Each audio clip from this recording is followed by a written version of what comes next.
आप देख रहे हैं इंडिया टाउन न्यूज, भारत की बात। नमस्कार, आप देख रहे हैं इंडिया टाउन न्यूज और मैं हूं आपके साथ सुधीर मिश्रा।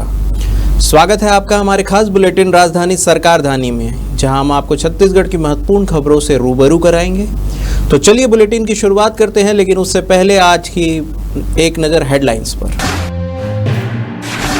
डिप्टी सीएम का बड़ा बयान, पत्रकारों से की चर्चा, राहुल गांधी घोंप रहे हैं देश की पीठ में छुरा। संसद का विशेष सत्र, आतंकवाद के खिलाफ एकजुटता का संदेश, सचिन पायलट का बयान। मुख्यमंत्री की घोषणाओं पर शुरू हुआ अमल, 21.54 लाख रुपए की प्रशासकीय स्वीकृति मिली, ग्रामीण ने सीएम से की। हृदय स्थल जयस्तंभ चौक पर एलईडी हुई चकनाचूर, रिफ्लेक्शन से दुर्घटना की आशंका, जनप्रतिनिधियों का ध्यान। 2 होटलों में चल रहा था जिस्म फरोशी का धंधा, पुलिस ने मारा छापा, महिला मैनेजर समेत 6 आरोपी गिरफ्तार। माओवाद के विरुद्ध निर्णायक कार्रवाई के बीच विपक्ष के नेता राहुल गांधी ने सशस्त्र माओवादी समूहों के समर्थकों से मुलाकात की है। इसको लेकर उप मुख्यमंत्री विजय शर्मा ने कहा है कि माओवादियों के बिचौलिए से बात कर राहुल देश के पीठ पे छुरा मारने का काम कर रहे हैं। डिप्टी सीएम ने पत्रकारों से चर्चा के दौरान कहा कि माओवाद और आतंकवाद को लेकर राहुल गांधी की सोच सही नहीं है। एक ओर जहां मोदी सरकार माओवाद समर्थित आतंकवाद के विरुद्ध जीरो टॉलरेंस की नीति पर काम कर रही है, ऐसे समय में राहुल गांधी का माओवादियों के समर्थकों से मुलाकात करना सिद्ध करता है कि माओवादियों को कांग्रेस का श्रेय है। कांग्रेस के वरिष्ठ नेता सचिन पायलट ने संसद का विशेष सत्र बुलाने की विपक्षी पार्टी की मांग को दोहराया और कहा कि इससे पूरी दुनिया में पाकिस्तान प्रायोजित आतंकवाद के खिलाफ भारत की लड़ाई में एकजुटता का संदेश जाएगा। उन्होंने पहलगाम आतंकवादी हमले, ऑपरेशन सिंदूर और संघर्ष विराम की घोषणा के बारे में तथ्यों पर सरकार से स्पष्टीकरण भी की मांग की है। पहलगाम में 22 अप्रैल को आतंकवादी हमले में मारे गए पर्यटकों में से एक रायपुर के व्यवसायी दिनेश मिरानिया के परिवार से मिलने के बाद पायलट पत्रकारों से बात कर रहे थे। मीडिया को संबोधित करते हुए उन्होंने कहा कि हालांकि युद्ध विराम की घोषणा की गई है, लेकिन सरकार को यह स्पष्ट करना चाहिए कि क्या उसे आश्वासन दिया गया है कि पाकिस्तान भविष्य में कोई दुस्साहस नहीं करेगा। पायलट कहा है कि अगर संसद का विशेष सत्र बुलाया जाता है तो आतंकवाद और पाकिस्तान प्रायोजित आतंकवाद के खिलाफ एकजुट आवाज उठाई जाएगी, जिससे दुनिया को आतंकवाद के खिलाफ भारत की एकता का संदेश जाएगा।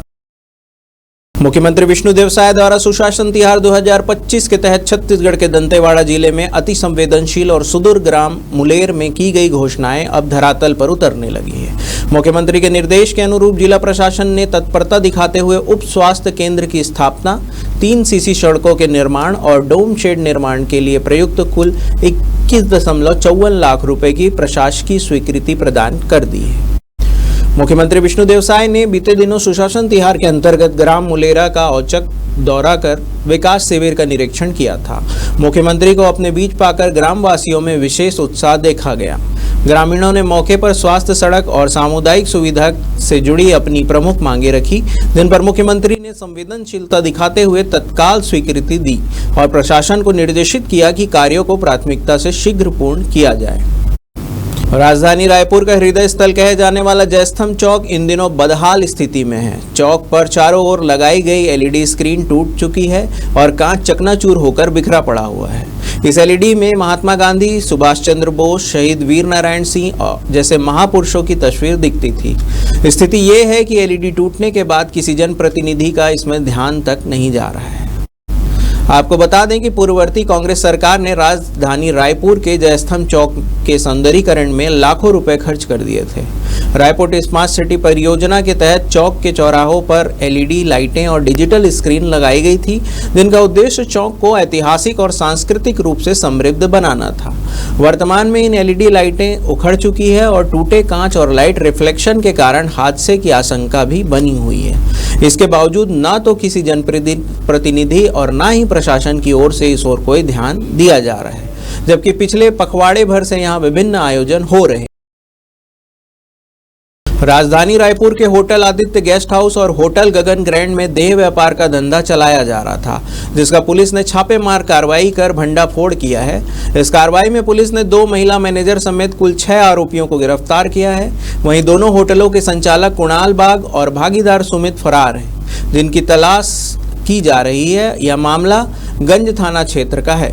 आधार पर गंज थाना और एंटी क्राइम एवं साइबर यूनिट की संयुक्त टीम ने पॉइंटर के माध्यम से सौदा तय कराया और संकेत मिलते ही दोनों होटलों में एक साथ छापेमारी की कार्रवाई की। रेड के दौरान होटल आदित्य गेस्ट हाउस की महिला मैनेजर रेवती साहू और होटल गगन ग्रैंड के मैनेजर सुब्रत सेठी, महिला रिसेप्शनिस्ट निराश मणि बेहरा और अन्य स्टाफ को मौके से पकड़ा गया। साथ ही संदिग्ध अवस्था में मिले मनोज वैष्णव और तेजेश्वर डड़सेना को भी गिरफ्तार कर लिया गया है। होटल के संचालक कुणाल बाग और उसका सहयोगी सुमित इस पूरे नेटवर्क के प्रमुख बताए जा रहे हैं, जो फिलहाल फरार हैं। पुलिस ने उनकी तलाश में जुटी हुई है। वक्त हो चुका है एक छोटे से ब्रेक का। बने रहिए इंडिया टाउन न्यूज के साथ। अब खबर आपकी उंगलियों पर, हर खबर पर हमारा नजरिया। इंडिया टाउन न्यूज, भारत की बात। ब्रेक के बाद आपका स्वागत है। पुलिस महानिरीक्षक रायपुर रेंज अमरीश मिश्रा ने सिविल लाइन स्थित सभा कक्ष में रायपुर जिले के पुलिस अधिकारियों की समीक्षा बैठक ली। इस बैठक में पुलिस उप महानिरीक्षक और वरिष्ठ पुलिस अधीक्षक समेत जिले के समस्त राजपत्रित अधिकारी और समस्त थाना प्रभारी उपस्थित रहे। बैठक में आईजी ने छत्तीसगढ़ शासन द्वारा संचालित सुशासन तिहार की समीक्षा करते हुए मुख्यमंत्री द्वारा दिए गए निर्देशों की जानकारी दी। उन्होंने अधिकारियों को नवीन आपराधिक कानूनों के पालन, यातायात व्यवस्था के सुधार और जन उन्मुखी कार्यक्रमों की प्राथमिकता देने के निर्देश दिए। आईजी ने आगामी दिनों में रायपुर शहर की यातायात व्यवस्था में सुधार लाने के लिए जल्द ही नए उपाय अपनाने की जानकारी दी। साथ ही अवैध रूप से शराब की बिक्री, तस्करी के विरुद्ध सख्त कार्रवाई करने के और किसी भी सूरत में किसी भी प्रकार के नशे का सामान न बिके, इसके लिए नारकोटिक एक्ट एवं आबकारी एक्ट के तहत अधिक से अधिक कार्रवाई करने के निर्देश। पीएम मोदी 22 को अंबिकापुर और उरकुरा रेलवे स्टेशन पर कर सकते हैं लोकार्पण। प्रधानमंत्री नरेंद्र मोदी 22 मई को अमृत भारत रेलवे स्टेशन के तहत पुनर्विकास रेलवे स्टेशन का वर्चुअल लोकार्पण करेंगे। इस अवसर पर देश भर के कई स्टेशनों का लोकार्पण प्रस्तावित है, जिनमें छत्तीसगढ़ के अंबिकापुर और रायपुर से सटे उरकुरा स्टेशन भी शामिल है। प्रधानमंत्री वर्चुअल माध्यम से देश भर के स्टेशन का लोकार्पण करेंगे। इस बीच रेल प्रशासन ने उरकुरा स्टेशन के पुनर्विकास स्वरूप को लेकर मीडिया भ्रमण कार्यक्रम आयोजित किया है, जिसमें स्टेशन की नई सुविधाओं और आधुनिक ढांचे की जानकारी दी जाएगी।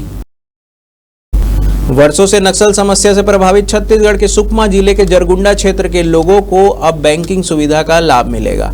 मुख्यमंत्री विष्णुदेव साय ने मुख्यमंत्री निवास से वर्चुअल माध्यम से इंडियन ओवरसीज बैंक की शाखा का शुभारंभ किया है। इस पहल से जरगुंडा समेत आसपास के 12 गांवों में करीब 14,000 ग्रामीणों को बैंकिंग सेवाएं मिलनी शुरू हो जाएगी। वित्त मंत्री चौबे ने परिसर में कैश काउंटर और शाखा प्रबंधक कार्यालय का निरीक्षण करते हुए बैंक में अपना भी खाता खुलवाया। उसके साथ महिला आयोग की सदस्य दीपिका सोरी ने भी बैंक में अपना खाता खुलवाया। बता दें कि बैंक के साथ ही एटीएम की सुविधा भी ग्रामीणों के लिए उपलब्ध कराई गई है। हैदराबाद के चार मीनार के पास स्थित गुलजार हौज इलाके में हुई भीषण अग्निकांड को लेकर छत्तीसगढ़ के मुख्यमंत्री विष्णुदेव साय ने गहरा दुख व्यक्त किया है। उन्होंने सोशल मीडिया पर पोस्ट कर मृतकों के प्रति संवेदना और घायलों के प्रति स्वस्थ होने की प्रार्थना की है। आपको बता दें कि यह हादसा गुलजार हौज इलाके में एक रिहायशी और व्यावसायिक उपयोग वाली इमारत में हुआ, जहां आग लगने से 17 लोगों की मौत हो गई थी और 10 से अधिक लोग घायल हुए हैं। मृतकों में 8 बच्चे और 5 महिलाएं भी शामिल है। यह हादसा हाल ही में वर्षों में हैदराबाद की सबसे बड़ी त्रासदी में गिना जा रहा है। दुर्ग को रायपुर से जोड़ने वाला खारून नदी पर बने पुल पर महीने भर के लिए यातायात प्रभावित रहेगा। लोक निर्माण विभाग 19 मई से लेकर 20 जून तक पुल के नीचे से बेरिंग को बदलने को लेकर बीसी वर्क और रेलिंग बदलने का कार्य किया जाएगा। लोक निर्माण विभाग राष्ट्रीय राजमार्ग संभाग की ओर से दी गई जानकारी के अनुसार 19 से 30 मई के बीच पुल के नीचे बेरिंग को चेंज करने का कार्य किया जाएगा। इसके लिए रोजाना 2 से सुबेरे 4 बजे तक पुल पर यातायात पूर्णतः प्रभावित रहेगा। इसके बाद 1 से 20 जून तक 24 घंटे ब्रिज के ऊपर expansion, joint change, BC work और रेलिंग बदलने का कार्य किया जाएगा। यातायात के वैकल्पिक संचालन के लिए मरम्मत कार्य वाले ब्रिज पर डिवाइडर लगाकर 2 लेन में बांटा जाएगा। एक लेन में मरम्मत कार्य चलेगा और डिवाइडर के दूसरे ओर सिंगल लेन में ट्रैफिक चलता रहेगा। इस दौरान राष्ट्रीय राजमार्ग यातायात का अत्यधिक दबाव की वजह से ब्रिज को लेकर कुम्हारी तक जाम की स्थिति निर्मित हो सकती है। हमारे खास बुलेटिन राजधानी सरकार धानी में फिलहाल इतना ही। तमाम खबरों के लिए बने रहिए इंडिया टाउन न्यूज के साथ। नमस्कार। आप देख रहे हैं इंडिया टाउन न्यूज, भारत की बात।